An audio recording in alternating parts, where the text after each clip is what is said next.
NVIDIA and taking a bit of a leg lower today. What are your thoughts and what are you seeing on this one? Yeah, modest move lower. Obviously, very volatile stock. Obviously, very economically sensitive stock. The economy is going to do well. NVIDIA is going to do even better. And I expect that to happen, but right now we're just in a wait and see. We're still really digesting the Fed, to be honest with you.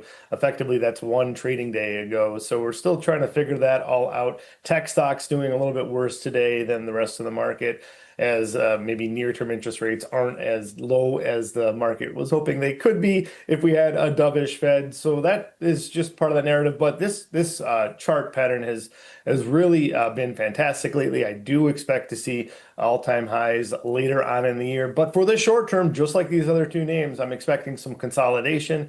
Another area where I'd be looking to sell a downside put, collect some premium, and of course in NVIDIA I'd like to be buying an upside call too, with the premium that I outlaid for that put to get into the name. So just looking out to September, I'm not expecting a lot of movement in the summer months. I want to be in these names in the fourth quarter though.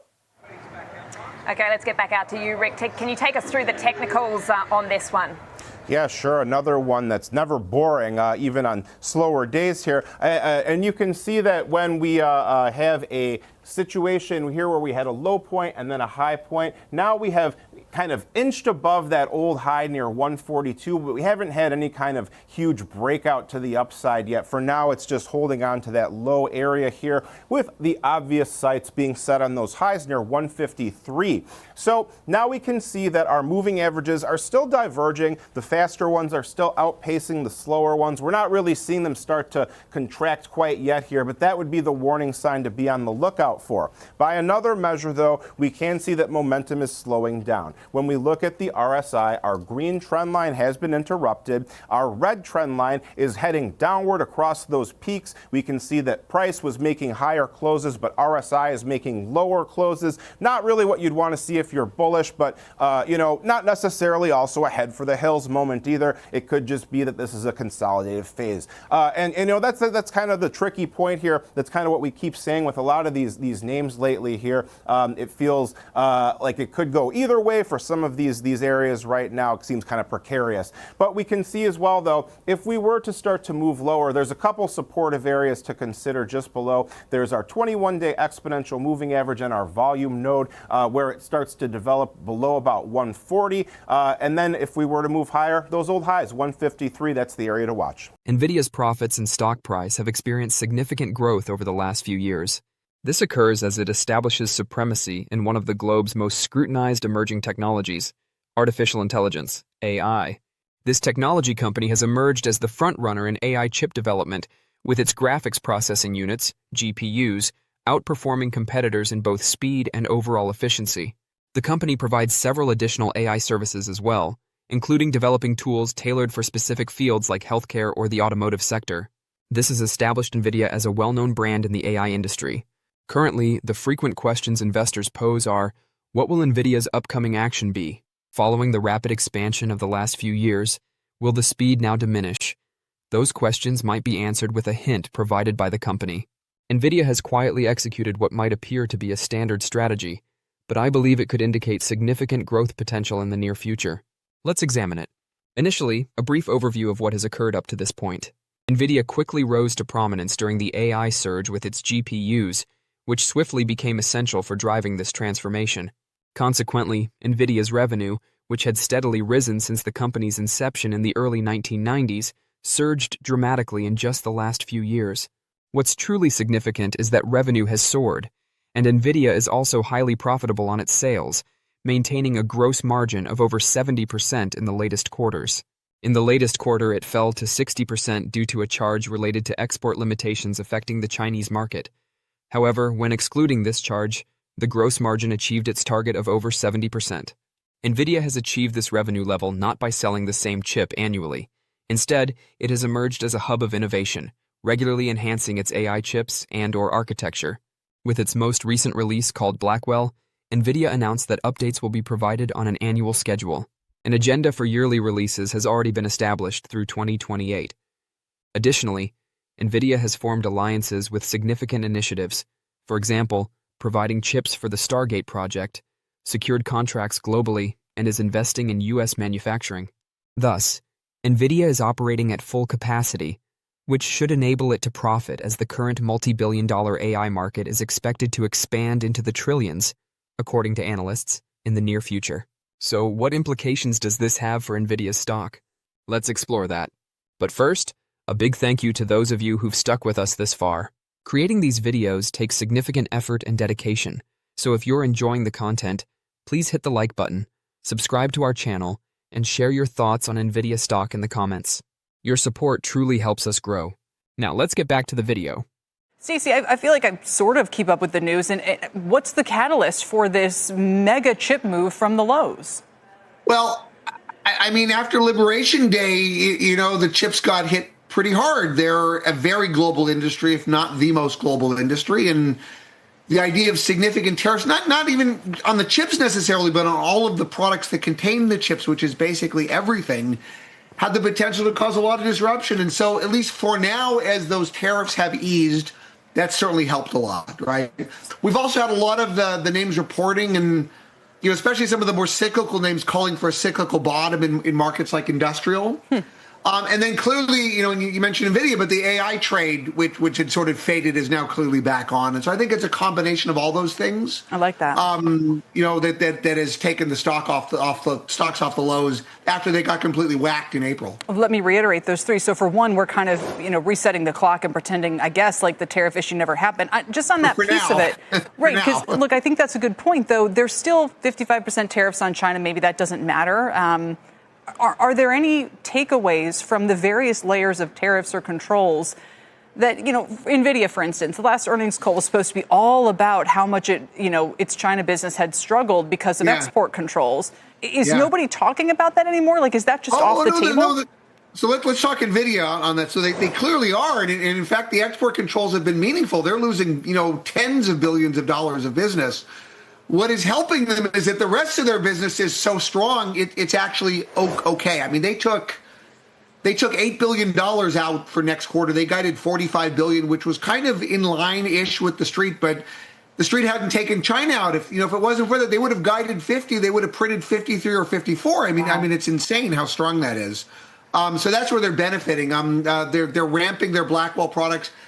The demand is there. They're going to sell everything that they can get out the door this year. And at least for now, China being taken out now you could argue it's de-risked. Like anything that they can actually manage to sell into China, at least in the near term, will be upside rather than you downside. And your colleague, others who follow the stock have argued, look at the Middle East deals they just struck. Look at what's happening in the EU. So to your point, they've got that tailwind. Then you're saying we also have actually a better improving economy. So simply the cycle we were worried was going to turn for the worse is actually maybe going to turn for the better. Well, we don't know yet. I mean, what I said is like some of the cyclical names have been calling for a bottom. So take a market like industrial, which has been in a down cycle for like 8 or 10 quarters. So yes, at some point you ought to hit a bottom, and hopefully channel inventories are lean. I think the question of sustainability is still open for debate. Right? I mean, because some of the macro data points in PMI and everything don't seem all that spectacular. And the tariffs, they're on pause for now, but I mean, they supposedly, the reciprocal tariffs supposedly come back in August, and we're waiting for the 232 tariffs on semi. So we don't actually know if the current strength we're seeing is actually real bottoming or if it's not. I mean, it could, in theory, just be pull forward in front of those tariffs. I'd say for now, though, things look better than people had thought. We'll have to see how things go as we move into the second half of the year. I don't think anybody knows. NVIDIA's discrete activity, which hasn't garnered significant attention, lately indicates that a substantial growth initiative might be imminent. Toward the end of last month, the firm submitted a mixed shelf registration to regulators, permitting it to generate capital via equity or debt at any time over the next 3 years. NVIDIA presently has roughly 24 billion common shares and no preferred shares available. It is authorized for 80 billion common shares and 2 million preferred shares, indicating ample capacity for future sales launches. The shelf registration enables NVIDIA to rapidly organize an offering within this period, facilitating the ability to capitalize on positive market conditions and seize emerging opportunities. That is obviously a favorable aspect. The second major benefit is that this action indicates NVIDIA plans to invest soon. This could encompass several areas, including research and development, expanding factories, or possibly pursuing acquisitions. This willingness to invest suggests that growth prospects exist in the future, and NVIDIA, with its ability to rapidly generate funds, is in a strong position to take advantage of them. Evidence of NVIDIA's recent focus on growth has already been observed. In April, the company revealed plans to invest in 2 factories in the U.S. for producing American-made supercomputers, stating that production should increase in 12 to 15 months. So why does all of this matter to investors? As I noted, a major worry has centered around NVIDIA's growth in the future. However, given NVIDIA's dominance in a market expected to experience significant growth, there are grounds for optimism regarding the future. I predict that NVIDIA's choice to start a mixed shelf registration indicates the company is prepared to embark on a significant growth initiative, one that may benefit both the tech giant and its investors in the long run. To stay informed about the latest developments from NVIDIA and the ever-changing stock market, consider subscribing to our investing tutorial channel. We provide daily updates on significant market shifts and key catalysts, so hit that subscribe button to ensure you never miss crucial information. We'd love to hear your thoughts on NVIDIA stock, so please share your opinions in the comments below. Now, let's dive into today's video. Let's talk a little bit more about the tech trade. NVIDIA trading near record highs as tech, per usual, big driver of the market's push higher. The tech sector, is it poised to remain the market leader? That's the big question. Our very own Josh Schaefer joins us now at the desk. You've been digging into this and this leadership that we've seen from tech in this rally. Yeah, Brad. So, I mean, you have the S&P 500 back near record highs. Of course, NVIDIA also back near record highs, as you mentioned, right? And so the question I've sort of been posing to strategists over the last week is, okay, well, if we go higher, what takes us higher, right? What's sort of this next leg of the bull market? And I think it's interesting because you sort of hear both sides of this trade, right? Like the folks over at Citi that just moved up their S&P 500 target at 6,300. They're still talking about growth as defensive. You think about a lot of these companies, NVIDIA would probably be included in that, maybe an Apple, really all of them, right, are cash-rich businesses. They're businesses that can do well if rates stay higher. But what I thought was interesting, different take from Richard Bernstein over at Richard Bernstein Advisors. He had a note out calling it the mid-7. And so when I talked to Richard, he highlighted this chart. This is the percent of stocks that have outperformed the S&P 500. Of course, those 2 little lines you see over the last 2 years are 2023 and 2024, right? That was your Mag 7-led rally. Well, pick your head up. Stocks outside of the Mag 7 have been doing very well thus far in 2025, right? You've seen a lot of outperformance from a lot of the other sectors. I think 7 of the 11 S&P 500 sectors are outperforming the index. And so Bernstein sort of making the point that as growth slows for that Mag 7 cohort. Yes, the earnings year-over-year growth is still strong, but it is slowing, right? That rate of change is coming down. That might make the case for perhaps some more of the 493 and some other areas of the market to be areas where you can play. I just didn't expect for mid-7 the Gen Z vernacular to make its way into Richard Bernstein analysis here. It's mid right now. Sometimes it's just mid, Brad. You know, as we talk about that leadership, Adil, what are you anticipating from the Mag 7, especially as we're looking for this diversification within portfolios right now? Yeah, so we do think that these companies will continue to do well because what happens is that there's a lot of expenditure that is going into artificial intelligence. There's a lot of government policy that is supporting artificial. There's deregulation also happening. And that makes us believe that because of the productivity that these companies are bringing about, because of AI-related productivity, that's going to cause GDP to increase as well. So we do think that the Mag 7 will continue to do well, but one of the problems we see, we deal with a lot of retail investors. One of the problems we see is that people are like overly concentrated in the Mag 7. You know, like they'll have 60 to 70% of their portfolio in tech-related investments. That's where we want to put the personal finance hat on, and we want to say that this can be treacherous. Make sure you're broad, because to your point, there are a lot of other sectors that are doing really well. AI doesn't mean that only Mag 7 will do well. There are other sectors that could do well also. Has that rebalancing started to happen among clients yet? Because I feel like April was maybe a wake-up, or February to April was a little bit of a wake-up call, right? A lot of those stocks got hammered pretty significantly, but then you had the strong come up really over the last month and a half now.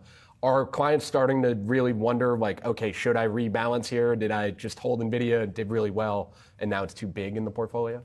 Well, this is where the behavioral finance comes in as well, because people don't want to sell NVIDIA, like they love it, right? So, and where others were being aggressive end of last year, we were being defensive. We were saying, all right, take a pause, take a step back, right size your exposure to these companies, increase the breadth of your portfolio. So we have been doing it, but I do feel that the ordinary retail investor that is having a do-it-yourself approach is overexposed there. If you look at the S&P 500 by itself, that's more than 40% in tech right now. And if you add a few other technology companies in the portfolio, now you're 50, 60% in tech, right? That's the ordinary retail investor that has a do-it-yourself approach. And so with that in mind, there was a competitive issue that all of these companies, to your point earlier in the year, had to move through, which was, okay, what's the risk of a DeepSeek? Yeah. And investors having to wrap their minds around that. At the same time, knowing that they were going to be investing these Mag 7 businesses, investing heavily, and the capital expenditures were what they were going to be measured on and how quickly they could deliver that return on investment here. I mean, how far out should investors be expecting for some of those massive multi and $100+ billion sums to actually be accretive into the business performance and bottom line? Yeah, so we do think that it's going to be sooner rather than later. We do think that what a lot of people are underestimating right now is that, just when the internet came about, right? When the internet came about, there was huge productivity increases, right? In the same way with AI, there's going to be huge productivity increases, which is going to translate into GDP growth, in our opinion. So that is why our thesis has always been that this budget deficit issue is a problem, but there's a strong possibility that we can grow out of it as well. And you had sort of mentioned, I think earlier, utilities as one way to maybe play that AI expansion, right? But I'm curious, other sectors, right? Do you see opportunity? And some folks we have that we talk to, Brad, talk about maybe retail, right? If they're able to use AI and then they obviously could boost margins through less workforce, et cetera. I mean, how do you think about the spreading of AI and sort of where else that trade goes? Absolutely. That's a fair point, So retailers, industrials, one of the companies that we like is Eaton, for example. And they make the equipment that is used to transmit the electricity.